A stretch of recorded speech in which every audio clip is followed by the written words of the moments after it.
What's going on, everybody? Thank you for joining me here on USB Unaffiliated Sports Broadcast. This is our Game Day podcast today. It's Thursday, September 4th, 2025. I hope everybody's having a great day. We got a lot to cover. We've got a special Thursday Throwdown rivalry game for football, so that's pretty cool. We get to talk about that. We've also got some other games to talk about real quick that we're going to get into, and one that we kind of didn't even know was happening yesterday, and we feel really bad about that. So we're going to get into that today. I hope everybody's having a great day, and I'm super excited for what we got going on today. It's going to be a great time. So I hope you have a great time. Hope you enjoy the show. Let me know how everything's going in the chat.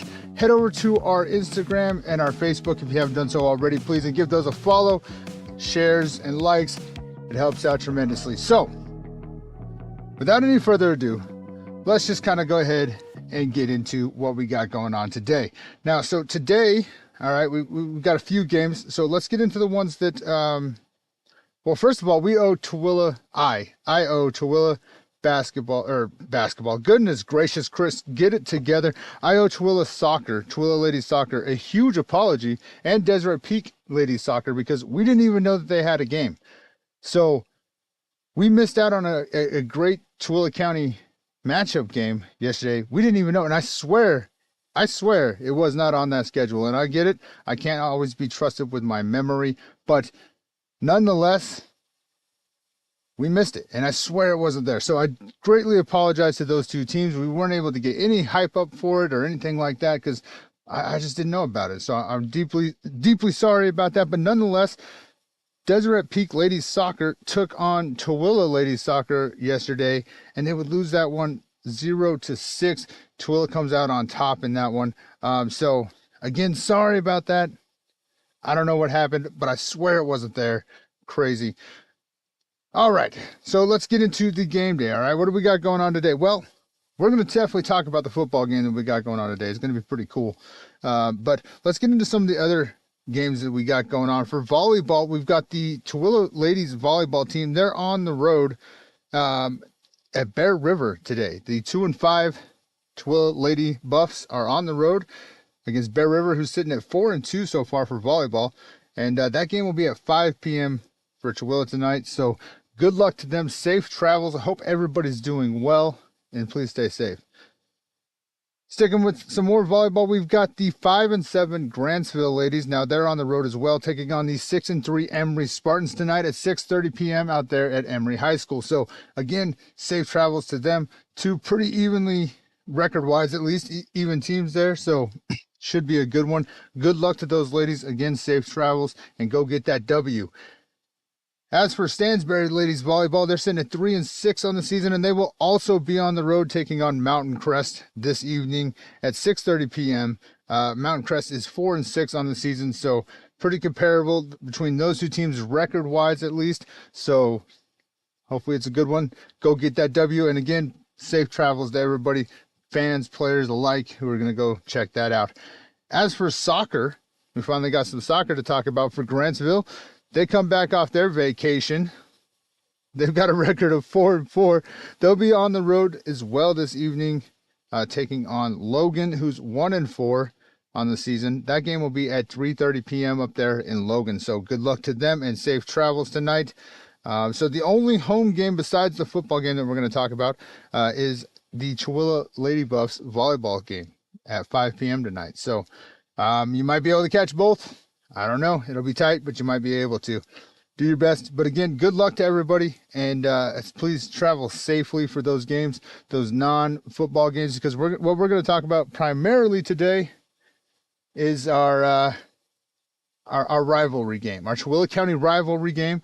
We've got, I made a whole graphic. Never put it in there. Oh, well. We've got the Deseret Peak Golden Eagles. They'll be at home tonight taking on Tooele Buffaloes. They're going to travel down the street, and they're going to take on this. For them, it's almost a dang inner city rivalry. I mean, they're not very far. I mean, if I had to take a rough guess, I'm going to say 5 miles, maybe 4 straight line. They're not very far.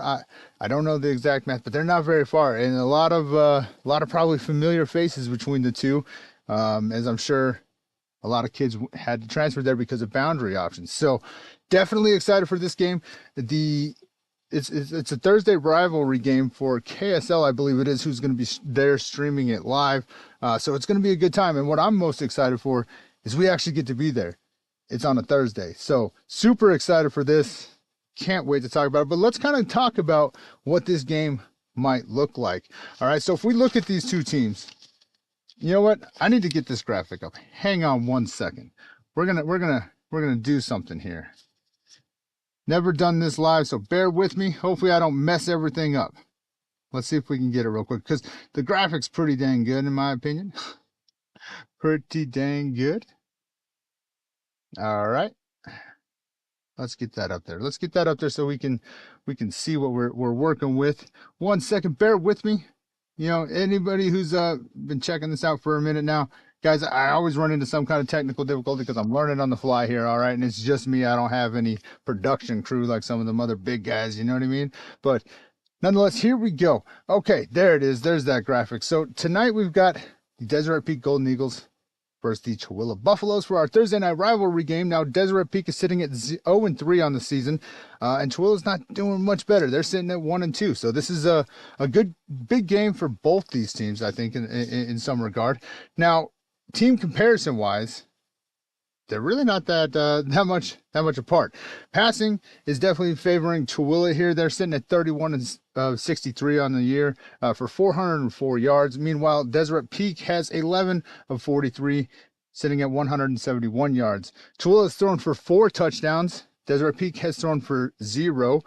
Tooele has thrown 5 interceptions on the season to Deseret Peak's 2. Now, in the rushing category, this is where they're probably the closest.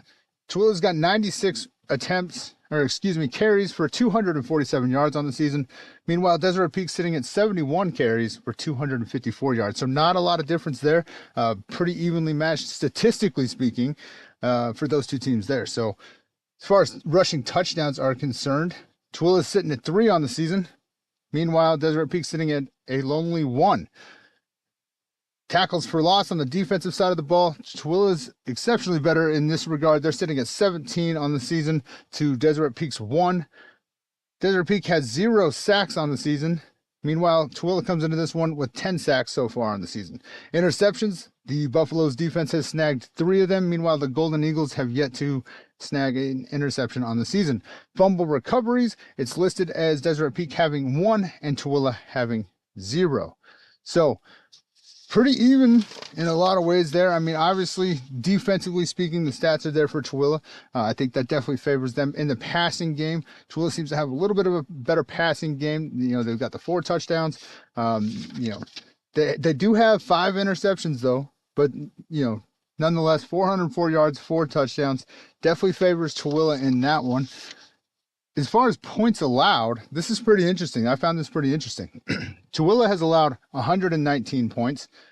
Deseret Peak has allowed 160.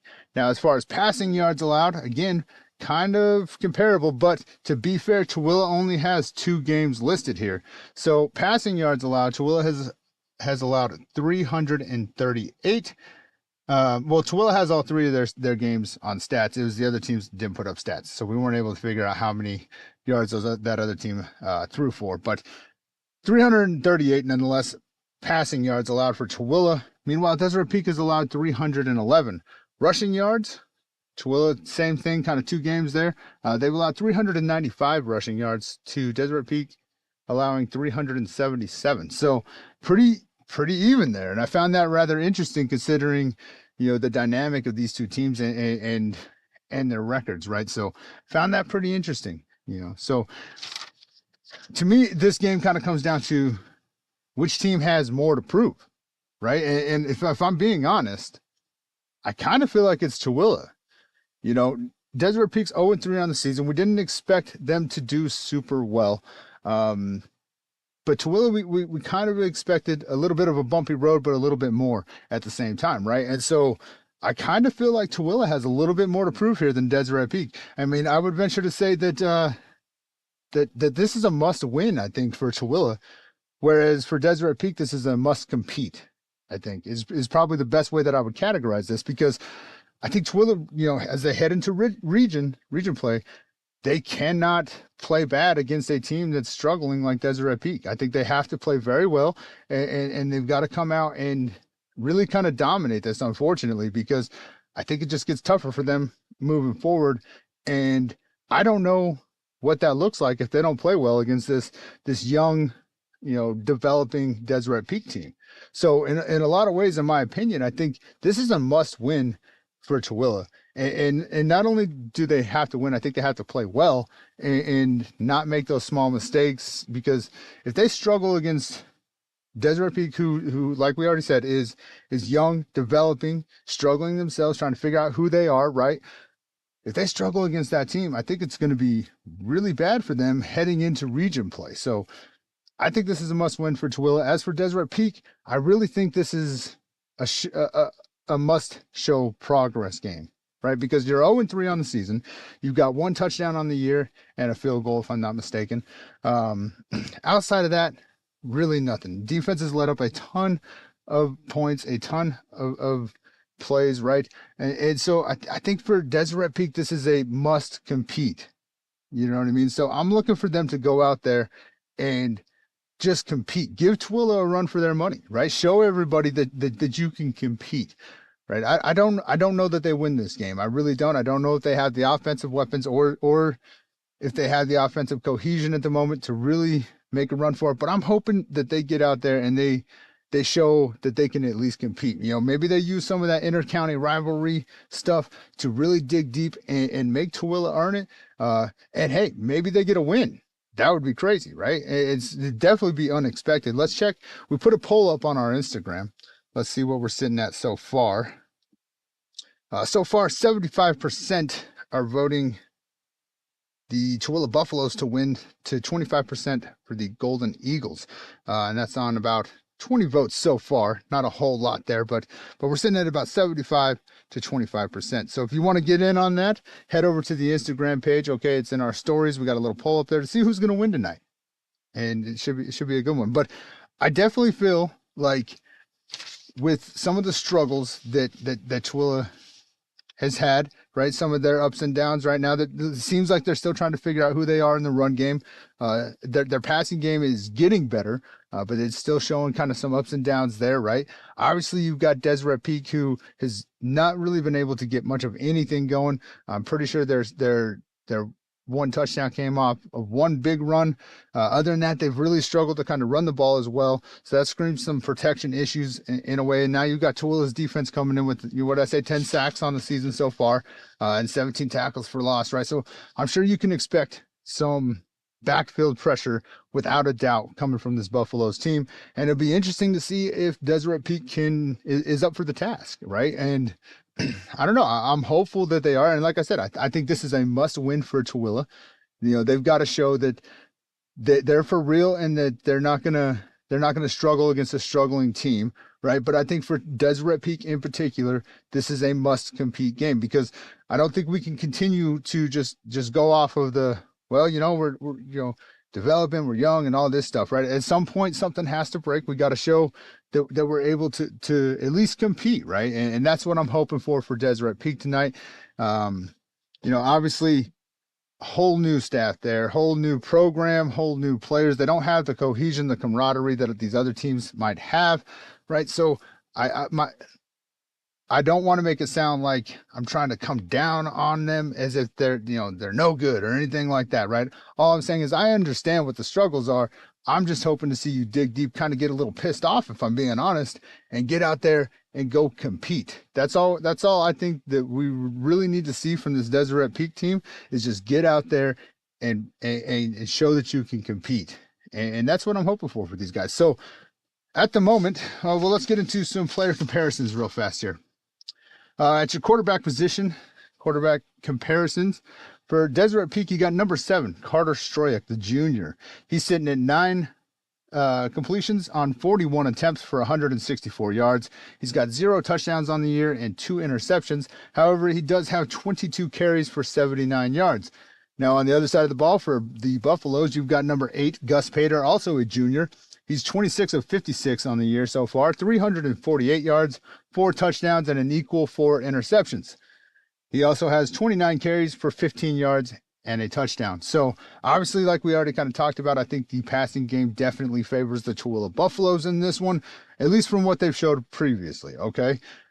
Running back comparison for Deseret Peak, you've got Cody Jensen, number 4. He's a junior. He's got 19 carries for 131 yards and the single touchdown on the season for the Golden Eagles. As for Tooele, you got number 22, Kami Vianuku. I hope I said that correctly, young man. The junior, he's got 26 carries for 105 yards and 2 touchdowns. And they kind of threw him in, I think it was in the second game, to see what he could do. So like I said, it really seems like Tooele is trying to figure out what their identity is running the ball. So I'm definitely interested to see what they do with that. Wide receiver comparison for the Golden Eagles, you got number 80, William Heimer. He's got 2 receptions for 51 yards, leading his team. Meanwhile, for the Buffaloes, you got number 11, Maverick Clarkson, the senior. He has 19 receptions for 303 yards and 4 touchdowns. So he's definitely a passing threat for the Buffaloes. That secondary is definitely going to have to keep an eye on him. And I don't know if I said it, but William Heimer is a sophomore for Deseret Peak, by the way. Now, on the defensive side of the ball, in terms of your total tackles leader, for Deseret Peak, you've got number 5, Cruz Anderson. He's also up there in the rushing stats and receiving stats. But on defense, he leads the team in defensive total tackles. He's a junior with 22 total tackles on the season and 1 tackle for loss. Meanwhile, for the Buffaloes, you've got, again, number 22, Kami Vianuku, the junior. He's sitting at 19 total tackles and 1 tackle for loss. Sacks, there's none listed for Deseret Peak, but for Tooele, you've got number 58, Luke Dixon, the senior, and number 43, Jaden Chinhua. Hopefully I said that right, young man. The sophomore, they've both got 2 apiece. And in interceptions, it's the same thing. Nothing listed for Deseret Peak there. But for Tooele, we've got number 22, Kami Vianuku. Again, number 29, William Beamish, a senior, and number 3, Caden Schutz. Sorry if I said that wrong, young man. He's a senior as well. They've each got 1 on the season. So, all in all, I think, again, this is a big game for these 2 schools. It's definitely going to be interesting to see what they do. Not only is this an inter-county rivalry game, but neither team has really seen much success, especially offensively. I think defensively, Tooele has done pretty well on the season so far. They've let up some points though, and they've let up some yardage, especially passing yards, right? And pretty even there on rushing yards. And again, that was only on 2 games listed with stats. So I'm not even really sure what they let up in that Cypress game. So both teams have kind of been struggling a little bit. Both teams are also, obviously Deseret Peak's brand new, right? But Tooele has got a lot of new staff, a lot of new faces, right? They lost some seniors at key positions, kind of a change in game plan and mentality there. So there's still a lot building there. But I think because of the returning players and the cohesion that they should have, it should be easier for them than, say, Deseret Peak. It definitely explains the struggles that they've kind of had. But I think in this one, again, I'm going to say it again, I feel like this is a must-win for this Tooele Buffalo squad. And looking at the stats, outside of the defensive stats, they're not that far apart. So definitely going to be interesting. With the exception of the Mountain View game, Tooele hasn't put up more than 200 yards on offense, right? So that's going to be a struggle for him. Tooele lost 3 fumbles. Deseret Peak's lost 2. Deseret Peak is 1 for 1 on field goals from 40 yards. Tooele hasn't even attempted one, but is 6 of 7 on PATs, at least according to the stats. Okay, so if that's wrong, I do apologize. I can only go off what's listed, but that's what's listed, right? Now, both teams have 11 punts on the season, with Deseret Peak actually having the edge with this one with 344 yards to Tooele's 330. So pretty even is what I'm getting at, right? So I don't know. This might be a trap game in some regards for this Tooele Buffaloes. If they come in super headstrong, thinking they got it in the bag, they might get shocked, is all I'm saying. They might get shocked, so, and I'm really just hoping to see a Deseret Peak team come out here extremely motivated tonight and show that they can compete. They've gotten beat down pretty good most of the season. I'm really excited to see if they can just show up and compete, make them earn it if they're going to win it. and hopefully they can do something there. Gus Pater's 4 touchdowns short, but he's also got 4 interceptions, right? So that secondary might have an opportunity to take advantage of a play where maybe he makes a mistake. That's what I'm looking for with this Deseret Peak team, and I really do hope to see it. So with this being the first region games for both these teams, I think the pressure starts to build. I really do. And again, I feel like that's why it's a must win for Tooele. They got to show this rebuild is working. But I also think, back to Deseret Peak here, I also think it's a must perform game for those guys. We can't keep downplaying the lack of progression here, right? At some point we have to just call it what it is and be open and honest about it. And so they must perform, I think, in this one. They got to show that they can compete. And what better way to do that than with an inter-county rival, in my opinion.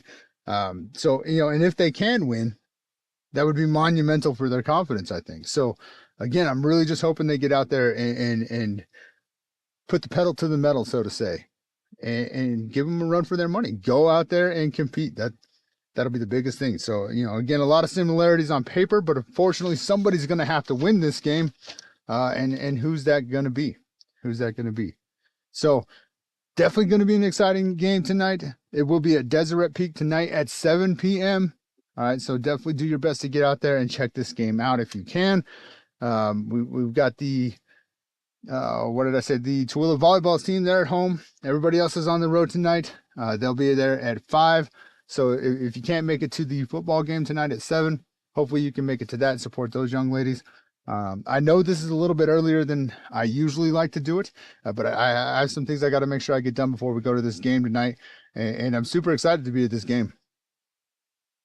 Super excited. I didn't think I was going to get to catch any varsity games for any of these schools until later in the season, because I know 4A will generally do some games earlier in the day, but I just didn't think I was going to be able to. So I'm super excited that it's on a Thursday night. According to the chat, it'll also be airing on the local channel 14 KJazz. Okay, so if you can't make it to the game, at least turn it on and watch these two schools. I don't know how clean it's going to be, if I'm being honest, because kind of back to it, right? Tooele's rebuilding.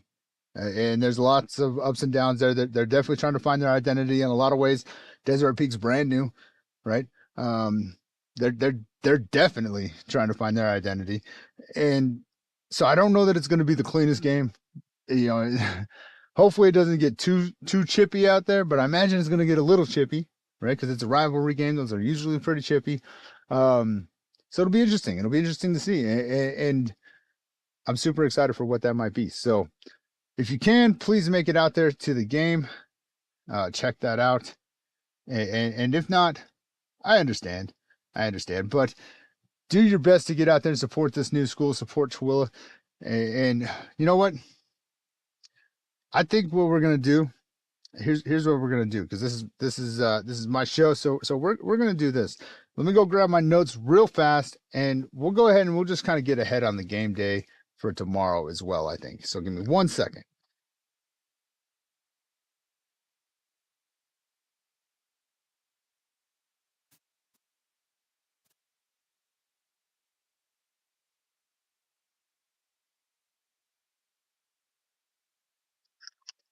Okay. Sorry about that. Yeah, we'll go ahead and we'll get on the game day for tomorrow, because thinking ahead here, I don't know if I'm going to have time to get a game day out for them tomorrow. So we'll knock it out right now. All right. So continuing on with our game day, let's change the graphic here. Bam. Go back to that. I don't have any cool graphics for these other ones, because I think in my head I was thinking, hey, we'll do it tomorrow or whatever. But nonetheless, let's keep going with this. So tomorrow night, usually we take the team that's winning the most, which is Stansbury. But Deseret Peak and Tooele pulled a fast one on us and had a game on a Thursday. So, of course, we had to bump them ahead. It is what it is. So no disrespect there to Stansbury, but hey, it is what it is. So tomorrow night, the 3-0 Stansbury Stallions will be on the road against Green Canyon, who's 1-2. A little bit of a team comparison here. Points scored, Stansbury has scored 127 points on the season to Green Canyon's 36. 43 points allowed by Stansbury on the season. It's a really good job there by that defense, and 66 allowed by Green Canyon. As far as passing yards, Stansbury sitting at 831 passing yards on the season so far to Green Canyon's 541. Passing touchdowns, it's not even close. Stansbury's knocking it out the park here with 12 on the season to Green Canyon's 1. Passing interceptions, Stansbury has only thrown 1 interception on the season, so great job to that young quarterback over there. Meanwhile, Green Canyon has thrown 5 interceptions. Rushing yards, Stansbury sitting at about 371 rushing yards to Green Canyon's 236. Rushing touchdowns, 5 for Stansbury, 3 for Green Canyon. Tackles for loss, the defensive side of the ball now. Stansbury's got 20 on the season listed to Green Canyon's 16. These Stallions have 9 sacks to the Wolves' 8. 1 interception for that Stansbury defense to Green Canyon's 2. Fumble recoveries, both teams sitting at 2 on the season. And offensive fumbles, Stansbury has 2 listed and Green Canyon only has 1. So that's a little bit of your team stats there for the Stansbury at Green Canyon matchup tomorrow night. That game should be at 7 p.m. 7 p.m. for Stansbury.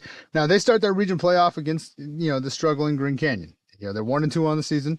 In their last meeting, Stansbury won in a shutout, 24-0. So the last time the Stallions saw this team, they beat them. They're coming into this game, red hot. So that bodes well for them.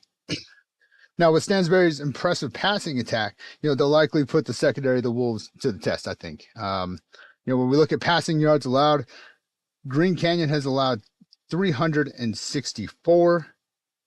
I might have this messed up. Maybe we won't read these stats because I don't think that defense has let up that many.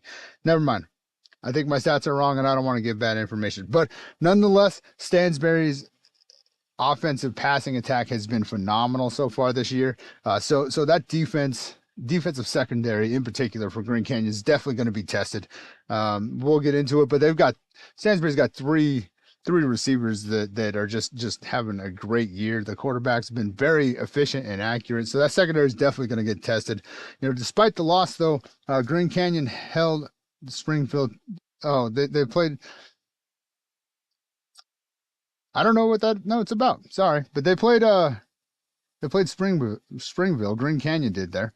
That was probably their best defensive game because they held Springville to a listed -2 passing yards. So that could be a little bit problematic for that Stansbury offense. It looks like they might have a pretty decent secondary, or Springville just really has that bad of an offense. Not really sure, but it could bode well for the Stansbury Stallions there, or it could be a problem for them. So. But it's looking like there may be an opportunity for those running backs of Stansbury to kind of break loose, I think, because of that. So Green Canyon defense is coming to this one after collecting 6 sacks, 7 tackles for loss, and 1 interception.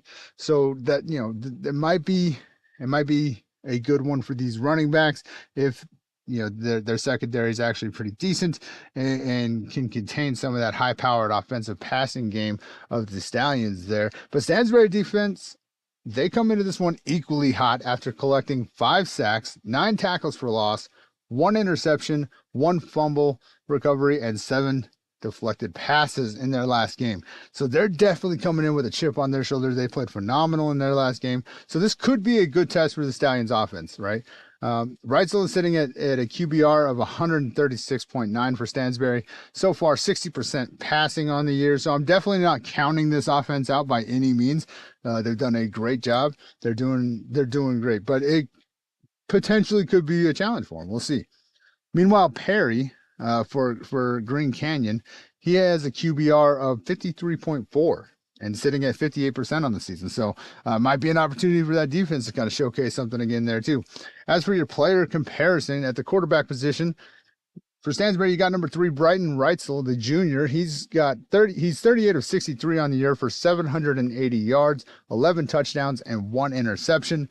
He's also got 19 carries for 59 yards and 2 touchdowns. As for Green Canyon, their quarterback is Carter Perry, a junior, number 15. He's 41 of 70 on the year so far, 462 yards for that young man, 1 touchdown, but unfortunately he has 5 interceptions as well. He's also got 28 carries for 88 yards. So pretty decent quarterback comparison. Obviously, Reitzel has the upper hand there. Much better completion percentage and touchdown to interception ratio for sure, but not too shabby from Perry, minus the touchdown to interception ratio. That's definitely concerning. That's definitely concerning. At the running back position for Stansbury, you've got number 24, Carter Peterson, leading the charge there. He's a senior. He's got 30 carries for 155 yards, averaging 5.2 yards a carry. He's also got 2 touchdowns running the ball, 3 receptions, 74 yards, and 2 touchdowns receiving. So not bad for that young man. He's having a really good season. As for Green Canyon, you've got number 3, Micah Jenkins, the junior. He's got 29 carries for 88 yards, averaging about 3 per carry. No touchdowns on the year for that young man, and he's only got 1 reception for 3 yards. Now at the wide receiver position, your leader for the Stallions is number 2, Boston Raleigh, a junior. He's got 7 receptions for 239 yards, 2 touchdowns, averaging 34.1 yards per reception. So pretty good for that young man. Definitely a deep threat. He's super quick, blows past that secondary. But again, it's a close one there for those receivers. They're having a great year. As for Green Canyon, they're led by number 8, Hayden Schramm. Hopefully I said that right, young man. The senior, he's got 16 receptions for 171 yards, 0 touchdowns for the young man, and he's averaging about 10.1 per reception. So I think it's safe to say that they throw a lot of short passes. We'll see, though. We'll see. On the defensive side of the ball, your total tackles leader for the Stallions is number 9, Bronx Baker, the junior. He's got 38 total tackles so far in the season, 6 tackles for loss, and 1 sack. For Green Canyon, it's number 9, Eli Wheatley, a senior. He's got 27 total tackles, 4 tackles for loss, and 3 sacks. Leading the charge in the sack department for Green Canyon is also Eli Wheatley. Like we said, he had 3 sacks on the season. But for Stansbury, it's number 1, Cole Tincher, the senior. He's got 3 sacks on the season as well. As far as field goals and PATs are concerned, for Stansbury, you've got number 29, Ethan Clegg, the senior. He's 11 of 13 on PATs, 2 of 3 for field goals, with 37 being his longest. So good job to that young man. For Green Canyon, it's number 26, Tanner Holt, a senior as well. He's 3 for 3 on PATs and 3 for 5 on field goals, with 50 being his longest. So great job to that young man. Definitely a way for them to get some points on the board if he can consistently hit that. He's 3 for 5, so I don't know how bad the misses were, but nonetheless, good for that young man. So Stansbury dominated region last year, and they look to be set to defend that very well this year. I don't know if they'll go a perfect 6-0, okay, but the way they're playing right now, they definitely look poised to defend that title for region very well, in my opinion. But they can't sleep on this team, I don't think. The stats are there. Just looks like getting the points has been the problem for this Green Canyon team. So I don't think they can go to sleep. I don't think it's going to be a walk in the park, but Stansbury is definitely playing very well.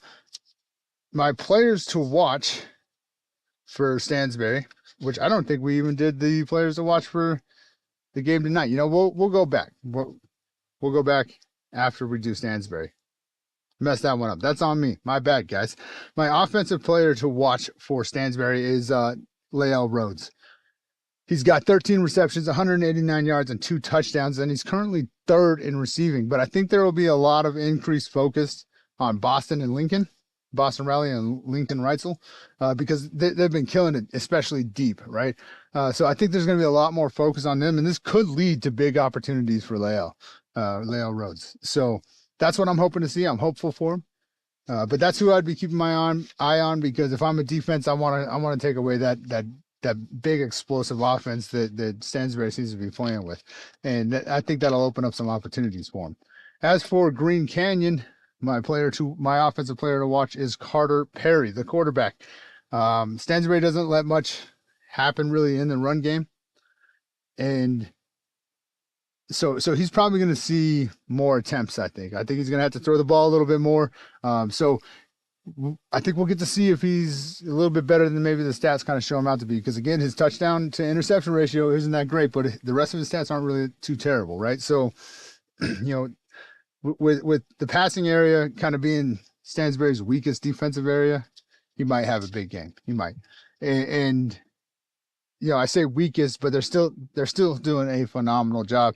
I just think that Green Canyon is going to have a better chance throwing the ball than they're going to have a chance running the ball.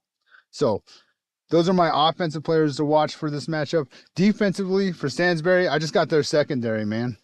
I'm assuming the Wolves are going to have to pass a lot more. So I'm hoping to see that secondary get some takeaways and I hate kind of making these comparisons because it kind of sounds like I'm saying they don't contribute, but to contribute more to that explosive defense, they're doing a really good job, and they're not letting up a lot of points, and so I think they're Green Canyon's gonna have to pass more, and that's hopefully gonna give these guys some opportunities. So I got the defensive secondary as my players to watch in this one. As for Green Canyon, my defensive player to watch is Eli Wheatley. He leads his team in total tackles, sacks, and tackles for loss. With Reitzel being as efficient as he has been so far this year, I think that young man will have to continue leading his team in those areas. I really do. I think it's going to be their best bet defensively because, again, that offense for Stansbury is really killing it this year. So that game will be tomorrow, 7 p.m. Stansbury at Green Canyon, the 3-0 Stansbury Stallions against the 1-2 Green Canyon Wolves tomorrow night at 7 p.m. So good luck to our Stallions as they hit the road, and of course, safe travels. Now, let's go back just a little bit. Okay? Just a little bit. Back to our rivalry game because I missed a key part. I meant to go back to it. I think it's very important to talk about. Our players to watch for the Deseret Peak Tooele game. Okay, I missed it when we covered it, so I'm going to go back right now and hit that because I want to make sure that we talk about this. As already noted, right, I think this is a must-win for Tooele and a must-perform and compete for Deseret Peak. So my offensive players to watch for each team. For Deseret Peak, I got number 5, Cruz Anderson, the running back, and number 4, Cody Jensen, the running back. I think those two are going to have a good performance on the ground to help their team out. Tooele comes into this one with 17 tackles for loss, 10 sacks, right? I don't imagine Stroyek is going to have a lot of time to really develop his passing game. So I'm looking at those two running backs to really help him out a little bit and give him some third and manageable situations, right? As for Tooele, my offensive player to watch is number 8, Gus Bader. The quarterback. He's 26 of 56, 348 yards, 4 touchdowns, 4 interceptions, right? And I think he's going to be able to get in a better rhythm against this struggling defense. I really do. I think they're going to be able to try a few things that maybe they weren't able to try in other games. And because of that, I expect that he's probably going to, Tooele seems to be leaning more towards the pass now versus the run, right? So I expect to see him have a little bit of a bump in his performance. Just based off of the defense that he's facing tonight, because so far they haven't shown us a whole lot. I'm hoping that changes, but so far they haven't shown us a whole lot over there in Deseret Peak, right? So I think he stands a good chance of having a good night. Those are my offensive players to watch for that matchup. Defensive players to watch. Again, I have the secondary for Deseret Peak as a whole. Like I said, I think Tooele could use this to get in rhythm passing, right? Obviously, Pater and Clarkson have had quite the connection so far this year, but I imagine that they're going to try to use this as an opportunity to maybe get in rhythm with their other receivers, right? So that secondary, they might be able to create some chances. They might be able to create some chances for some interceptions, deflected passes, things like that. If not, they'll probably be needed to at least support the run, right? Stopping the run. So I think they're going to have to come in big for their team defensively, crashing in to not let Tooele get established in the run game, but also making plays on those throws. I think that's going to be key. As for Tooele's defensive players to watch, I've got the defensive line. I have a feeling this line is going to be a menace in this game. I think they're going to be in that backfield a lot. They're coming in with 17 tackles for loss, 10 sacks. I don't see that letting up in today's matchup. I expect that they're going to be in that backfield a lot, causing a ton of problems. So those are my players to watch, is that defensive line. That's who I'm looking at there. So again, apologies. I meant to cover that when we were covering the rivalry game, but I definitely just totally spaced that. So I'm sorry about that. But nonetheless, this is a live episode, and it wouldn't be a USB live episode if there wasn't some kind of a hiccup, right? So there's that at least. All right. As for our next game, which is this kind of works out, right? Because we've got the two schools playing each other tonight, and that makes it really easy when you're putting together all your notes and everything. Makes it real easy because you only got to really do basically 3 game plans here, right? So for me, this is easy, a lot easier. But we've got another game tomorrow night. We covered Stansbury just a minute ago before we had to kind of bounce back to the Tooele game, right? Our next game is Grantsville versus Hurricane. The 1-2 Grantsville Cowboys will be at home against the 3-0 Hurricane Tigers. So a little bit of a team comparison. Now take this with a grain of salt, okay, because the only stats listed for Grantsville was for 2 games, okay? So it's not entirely up to date or accurate. I know a few things because I saw a few things, but I don't have anything to validate those. So we're just going to go off what's listed here. Now, your stats comparison, passing yards for Grantsville, they're sitting at 361 after 2 games. For Hurricane, they're sitting at 405 after their 3 games. Passing touchdowns, 3 for Grantsville listed, 2 for Hurricane. 3 passing interceptions, but we know that to be higher after the last game. Should be closer probably to 7. 2 for Hurricane. So rushing yards, 116 is what's listed for Grantsville. 940 is what's listed for Hurricane. 940 yards rushing the ball so far for that team. Rushing touchdowns, Grantsville sitting at 1 on the season. Meanwhile, Hurricane comes into this one with 12 rushing touchdowns on the season. Now, neither team had an offensive fumble listed. Defensively, tackles for loss, Grantsville's only listed at 4, but that one's definitely going to be higher once they get the stats up for that 3rd game because they had a bunch in that last game against Manti, but only 4 is listed. As for Hurricane, they're coming in with 10 sacks, kind of the same thing. Hurricane has 2 sacks on the season, and I think Grantsville got 4 or 5 in the last game alone, but they had none listed. So definitely improvements by that Grantsville defense in terms of sacks and tackles for loss for sure. Now interceptions, 3 for Grantsville's listed, 5 for Hurricane, and neither team was listed as having a fumble recovery, but we know because we have video proof of it that Grantsville has at least one because of a no-quit play from number 87 Porter Davis in their last game. So stats aren't completely accurate, but based off what's there, that's kind of what you got. Now, after an offensive performance that the Cowboys would probably love to forget, okay, they take on the undefeated Hurricane Tigers. All right. Now, luckily for the Cowboys, their defense is coming in after a strong performance in the trenches for sure. Okay, they'll definitely be put to the test, though, as the Tigers are averaging 313 rushing yards a game. Now, the Tigers have gone to the run 100 times compared to the 37 passing attempts. So I think it's safe to say they're going to run the ball. So definitely looking for that Cowboys defense to continue the progression that they've made, and they're going to have to bring it again, I think. You know, the Cowboys arguably played their worst in the secondary when it comes to defense. And I know how that sounds. I'm not trying to say that they played bad, okay? It's just when you look at the aspects of the defense, the secondary's probably played the worst a little bit, right? Passing yards allowed by the Cowboys, 802. Rushing yards allowed by the Cowboys, 235.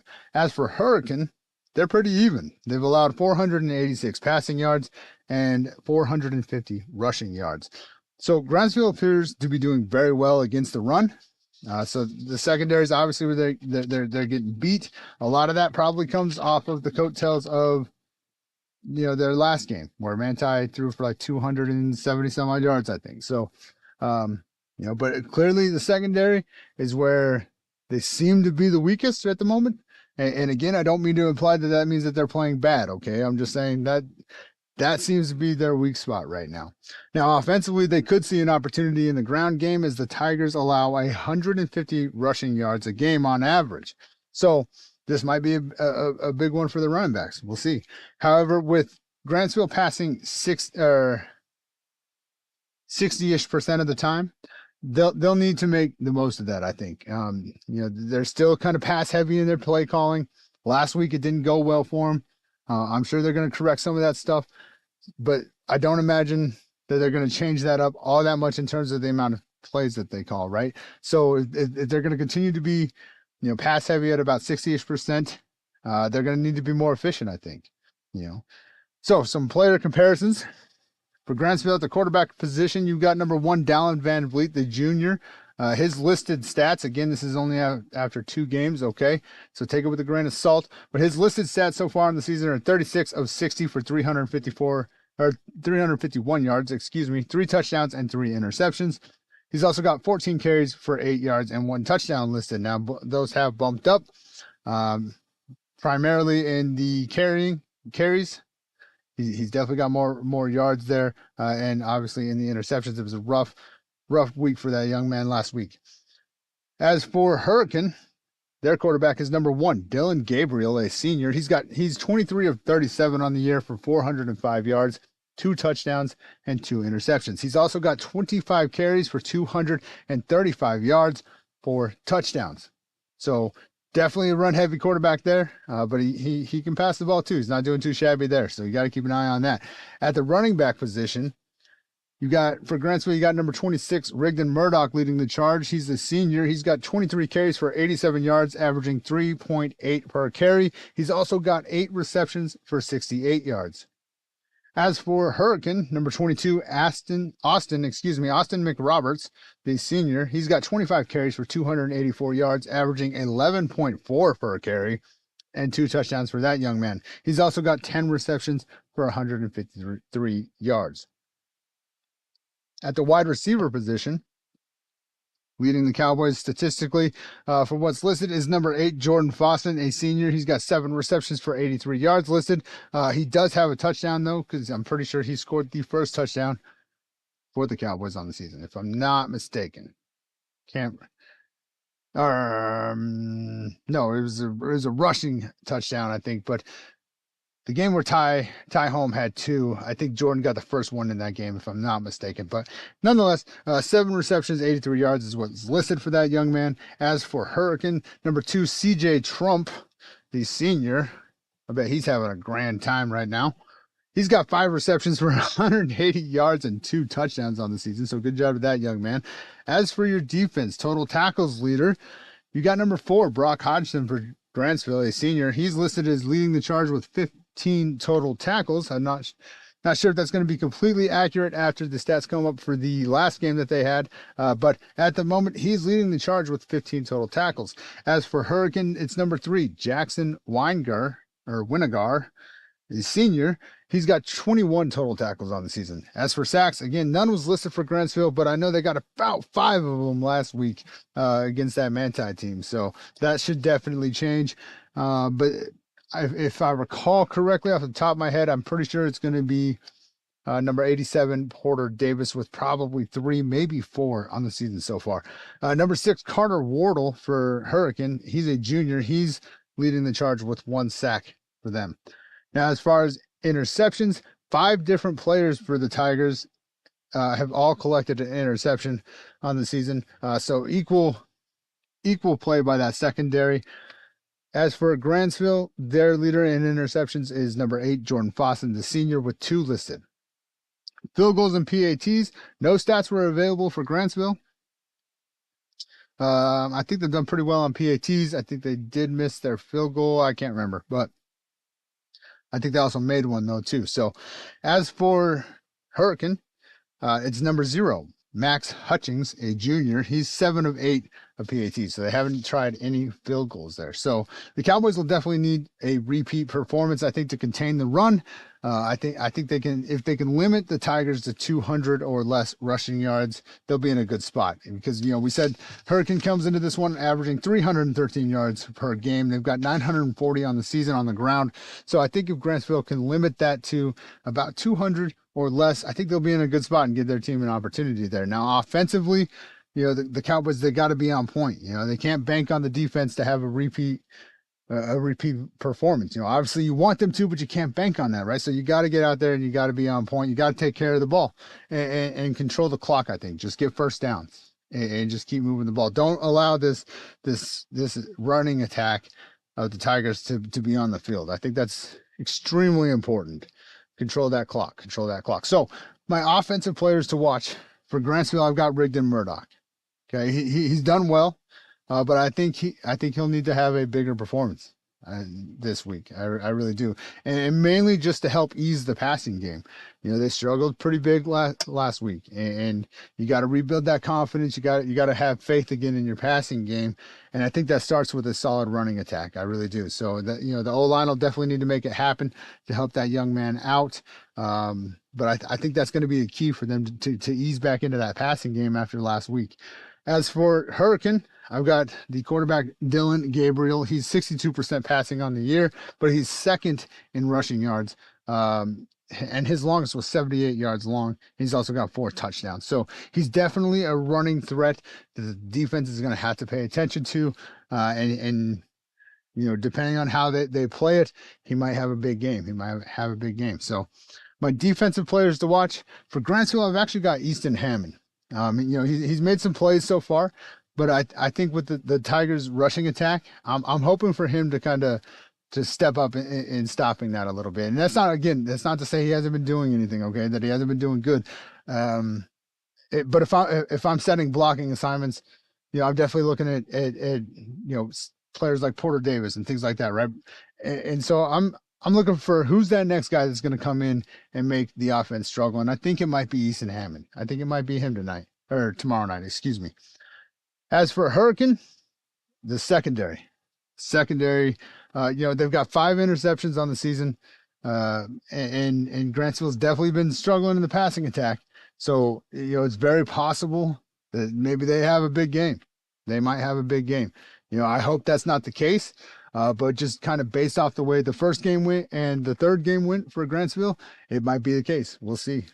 So that's my players to watch defensively for them, because it's really just going to hinge on if you know, Van Vliet's more accurate, if they're doing better at the passing attack, and again, I think it's really going to boil down to the running game for them. Can they get that running game established a little bit better? Because I don't want to make it sound like it's been bad. It hasn't been bad. But can it maybe be a little bit better? And that's what I'm hoping to see. So that should cover our game days. Okay. Again, if you tuned into this late, we've got several games today. Several games. We owed a huge apology to Grantsville Soccer and Deseret Peak Soccer because we didn't even know that they had a game yesterday. So we missed that rivalry game somehow. Bonehead move on my part, I guess. But the games we got going on today, obviously we've got our big one, the Thursday night throwdown or Thursday night rivalry game, where Deseret Peak will be hosting the Tooele Buffaloes. That game will be tonight at 7 p.m. for football. Super excited for that one. Definitely get out there and check it out. We've got the Tooele Lady Buffs at home against Bear River tonight for volleyball at 5 p.m. Grantsville hits the road for volleyball up to Emory at 6:30 p.m. tonight.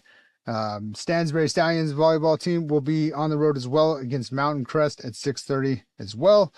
And for soccer, we've got the Grantsville ladies on the road up there in Logan this afternoon at 3:30 p.m. So good luck to them. Hopefully everybody has safe travels. Let's check our poll real fast before we get off here.